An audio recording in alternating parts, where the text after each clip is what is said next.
Cher auditeur, ceci est la troisième partie de cette histoire. Si vous n'avez pas vu les parties précédentes, nous vous recommandons de les regarder d'abord. À 11 heures pile, nous sommes arrivés au bureau du notaire.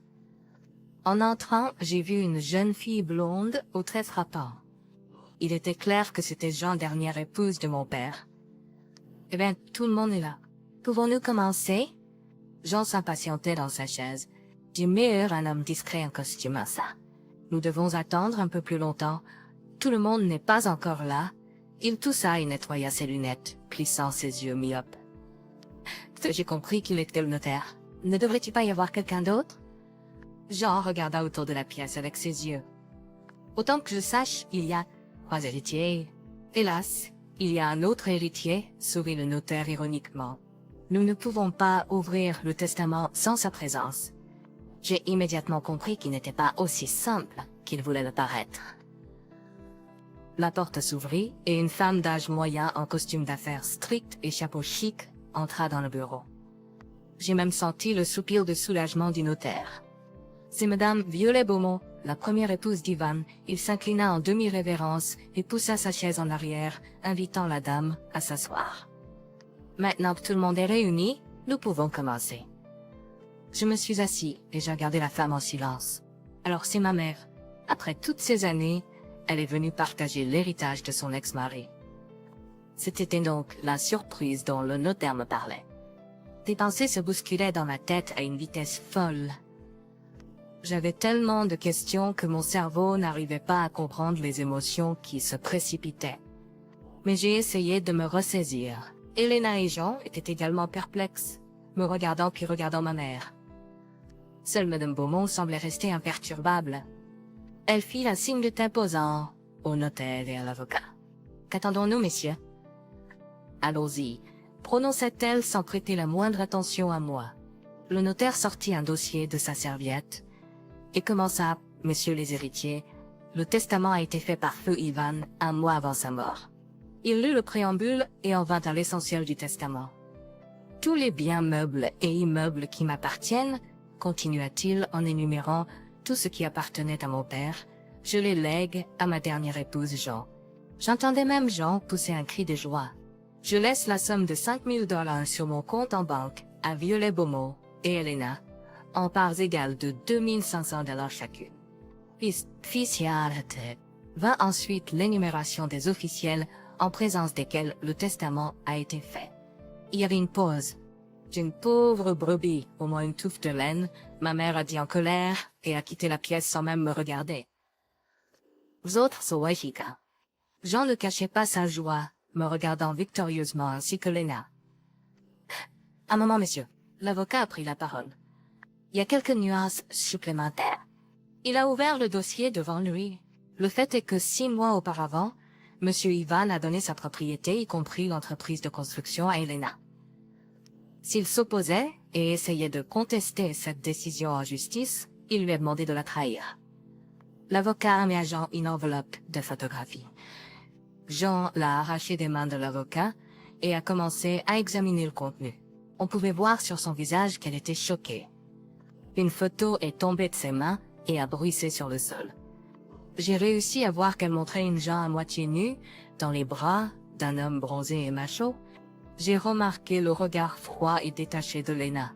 Elle a quitté rapidement le bureau de l'avocat, sans dire un mot, et je n'ai même pas eu le temps de la féliciter pour la richesse inattendue qui lui était tombée dessus. Je pensais qu'elle m'attendait à la porte d'entrée, mais elle n'était pas là non plus. Étrange, qu'est-ce qui a poussé Lena à disparaître si rapidement, sans un mot pour moi? Peut-être que je me surestimais. Après seulement une nuit, peut-être qu'elle n'était pas seule pendant ces 4 années. Eh bien, je n'attendais pas grand-chose, donc la décision de mon père ne m'a pas plongé dans le désespoir. J'ai mes bras et mes jambes et ma santé, pour le moment. J'ai déjà vécu sans beaucoup d'argent, et je continuerai à le faire. La vie est une chose étrange.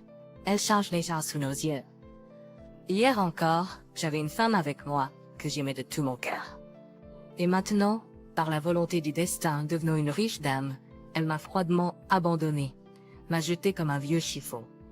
Même Jean a ressenti de la sympathie pour moi. Viens, prenons un verre, prenons l'air, célébrons. Pour ainsi dire, elle a souri amèrement. J'ai refusé. Et le soir, ma mère est venue me voir. Elle se tenait sur le palier mal éclairé et me regardait. Le même chapeau à large bord couvrait son visage, donc je ne pouvais pas voir l'expression dans ses yeux. Puis-je entrer? Elle a demandé d'une voix légèrement rauque. Je me suis écartée. Elle a enlevé ses bottes, a accroché son manteau et son chapeau au porte-manteau et est entrée dans la pièce. Est-ce votre appartement? Ma mère a demandé ou déclaré en regardant autour du salon modestement meublé. Oui, ma grand-mère me l'a laissé. J'ai été surpris que la visite de ma mère ne suscite aucune émotion en moi, mais je n'habite pas ici. Où habitez-vous? Mère de demander, je suis militaire. Je vis dans une unité militaire dans un dortoir d'officier. Si, je l'étais. J'ai récemment divorcé. Pourquoi? Il semblait que ma mère me regardait même avec un certain intérêt. Je suis resté silencieux. Pour une raison quelconque, notre conversation m'a rappelé une conversation avant que je sois embauché. Des questions courtes et des réponses courtes. Je comprends que vous ne pouvez ressentir que de la haine envers moi, mais croyez-moi, il n'y a pas un jour où je ne pense pas à vous. Votre père est un homme terrible. Je n'ai supporté cet enfer que pendant 1 an et demi. Oui, je vous ai quitté très jeune, mais croyez-moi, je n'avais pas d'autre choix. Ma mère a pressé son mouchoir contre ses yeux, essuyant ses larmes. Il y a eu une pause. Mère a sangloté quelquefois. Elle semblait vraiment pleurer. J'étais très surpris lorsque mon avocat m'a appelé et m'a invité à la lecture du testament. Je n'avais plus de relation avec Ivan depuis que je suis partie. Et maintenant, soudainement un testament et de l'argent. Elle a souri tristement. Yorat, c'est pas tout. Avant de marier, j'ai fréquenté un gars. De seul gars. Nous nous préparions à nous marier. Nous avions déjà acheté des bagues. Mais ensuite, Ivan est seul. Je ne sais pas comment il a persuadé ou peut-être forcé Sergei à me laisser. Et mon amant m'a quitté, sans savoir que j'étais enceinte. 1 mois plus tard, j'ai épousé Ivan et 8 mois plus tard, je t'ai donné naissance. Mon Dieu, comme j'étais heureuse à l'époque. Pendant presque 1 an et demi, nous avons vécu normalement. Et puis Ivan a commencé à te regarder, essayant de trouver une ressemblance avec lui-même. Il a eu l'idée que tu n'étais pas son fils. Il a fait un test ADN et tout est sorti. Cette nuit-là, il m'a battue. Il a crié que j'étais une salope, une pute, une traînée. Ivan a pris tous mes bijoux, même ma bague de mariage. Il me battait presque tous les jours. Et je n'en pouvais plus. Un jour, quand il était au travail, je t'ai embrassé une dernière fois. Et je suis partie. Je ne pouvais pas t'emmener avec moi car je n'avais nulle part où aller. J'avais un peu d'argent, alors j'ai acheté un billet et je suis allée dans la capitale. J'avais une tante qui y vivait. J'ai eu du mal à la trouver. Et je l'ai suppliée à genoux de ne pas me jeter à la rue. Elle a eu pitié de moi et m'a laissé vivre. Elle m'a trouvé un travail de serveuse dans un café. C'est là que j'ai rentré acte. Il étudiait et passait ses examens finaux cette année-là. Ahmed a commencé à me courtiser. Ils savent comment faire tourner la tête des naïfs. Il a promis de m'épouser et a proposé d'aller chez ses parents en Égypte. J'ai accès, mordu par ces histoires de belle vie. Mais au lieu de rencontrer mes parents et de me marier, je me suis retrouvée dans un bordel. Ma mère a couvert son visage de ses mains et a éclaté en sanglots. Pendant 3 ans, j'ai été en enfer.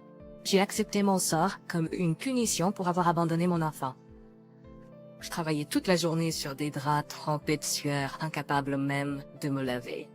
1 fois par jour, un seau d'eau était apporté à la petite boîte à crayons, clôturée avec des couvertures, pour que je puisse me laver un peu.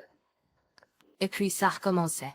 C'est le Allemand Peter Bermond qui m'a sorti de là. Je ne sais pas comment il a réussi à m'acheter hors de l'esclavage. Il m'a emmené en Allemagne. Il a proposé de me ramener chez moi. Mais j'ai catégoriquement refusé. Et de ça, tu ruiné ta vie. Quelques années plus tard, j'ai épousé Peter. Mais nous avions enfant.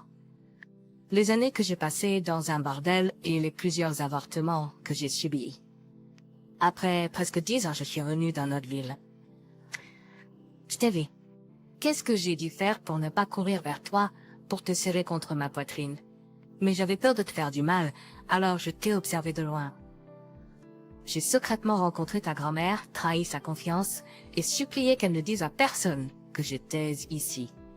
Et puis tu es parti et je t'ai perdu. Aujourd'hui, quand je t'ai vu, mon cœur battait si fort. Je pensais que tout le monde pouvait l'entendre battre. Je sais que tu ne pourras jamais me pardonner, mais je devais te dire tout ça. Où est ton mari maintenant? J'ai versé un verre d'eau et je l'ai donné à ma mère. Il est décédé il y a 1 an, je vis seule maintenant. Pas des enfants adultes. Ils sont gentils avec moi, ils viennent même me rendre visite. Je suis allée à la fenêtre. Tout est devenu clair pour moi. Ivan n'était pas mon père, c'est pourquoi il me traitait si froidement. Et à la fin, il m'a déshéritée. Max s'est levée. Elle est sortie de son maison. Elle me l'a pas plus. Il y a de l'argent dedans. S'il te plaît, prends-le. Je l'ai regardée en silence, essayant de plonger mon regard dans le sien. Elle s'est recroquevillée et est allée dans le couloir. Je ne suis pas allée la raccompagner. Après s'être habillée, ma mère a regardé dans la pièce. « Pardonne-moi, mon fils. » Elle a murmuré ces mots presque silencieusement et est allée à la porte d'entrée. L'avais-je pardonné? Je ne le savais pas moi-même. Une chose était claire pour moi.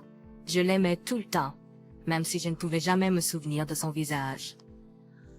Et puis, quelque chose a craqué en moi. J'ai soudainement ressenti comme ce petit garçon à nouveau, celui que ma mère avait autrefois laissé. Mais c'était difficile de parler. Des spasmes m'étranglaient la gorge.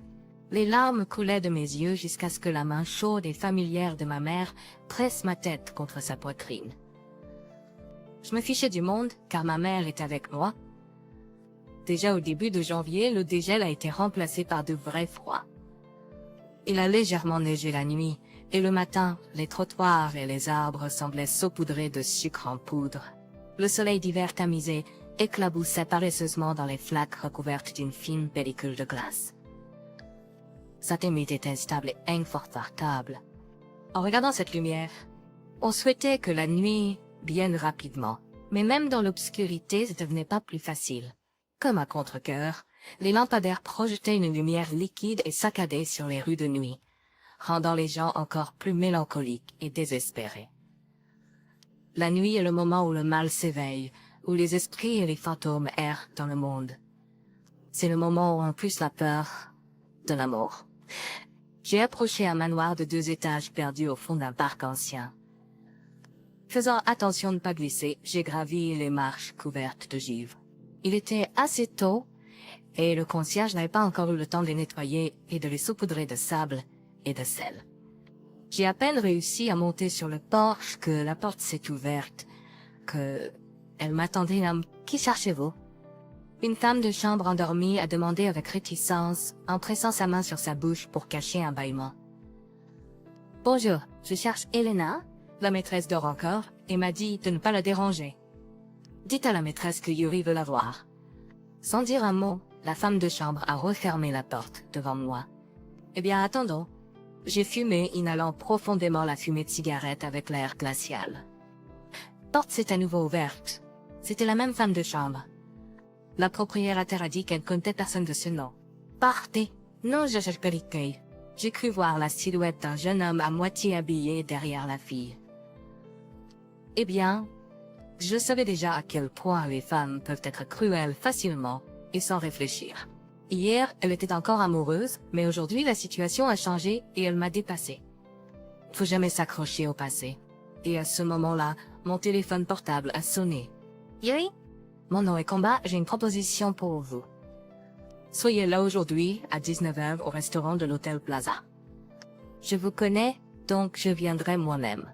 Chers auditeurs, n'oubliez pas de vous abonner à notre chaîne. Cela me stimule pour publier de nouvelles vidéos pour vous